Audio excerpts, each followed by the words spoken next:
This is another really compelling example of how understanding the way this test is designed and understanding why circling the question can be so important could actually be the key to helping your students perform significantly better in the math.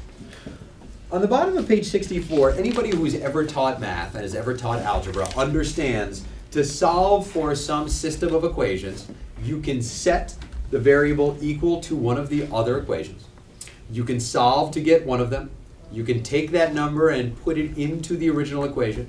You can solve to get the other one. Then you can take those two values and solve them together.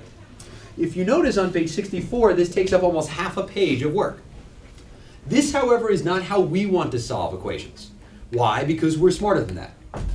If you take a look at the two equations they give us, we've got 4x minus, what are the two equations? Equals what? I'm sorry? 13. 13. And then X plus 2y x plus 2y equals 3. equals 3. These are the two equations that they give us. Solving it all the way for one variable or the other is a waste of time.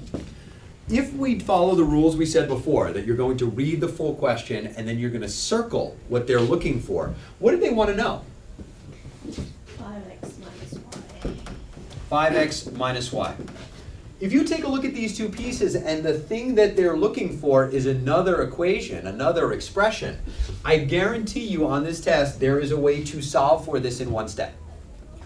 If we've got a 4x and an x, how am I going to turn that into 5x? Just going to add. Negative 3y plus 2y gets us negative y.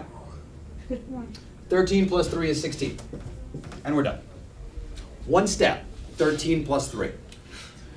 Half a page of work to solve it the way the students have learned in school. The reason I point this out is because they're so used to solving it one way, they forget, again, that the concept is that there are multiple values that we can combine to solve for other values. That's the fundamental concept in systems of equations. It's just they're used to solving it differently. So if you clue them into circle the end of the question, this becomes incredibly easy. On the SAT, you only have to use addition, subtraction, or multiplication to combine equations. xy equals 11. And x plus y is 7.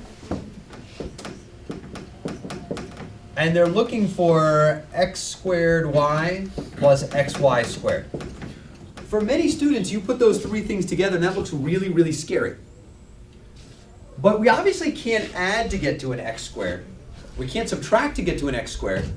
But if we multiply x times xy, we get x squared y. If we multiply y times xy, we get xy squared. So the answer to this is just 7 times 11. And we're done. This shows up on the SAT frequently. It's a really, really great way to prove your math chops to your students. Because remember, they're used to finding this stuff from their math teachers to be really complicated and long. You want to highlight how brilliant you are and how we've got better ways to solve questions on the SAT. This section is awesome for that.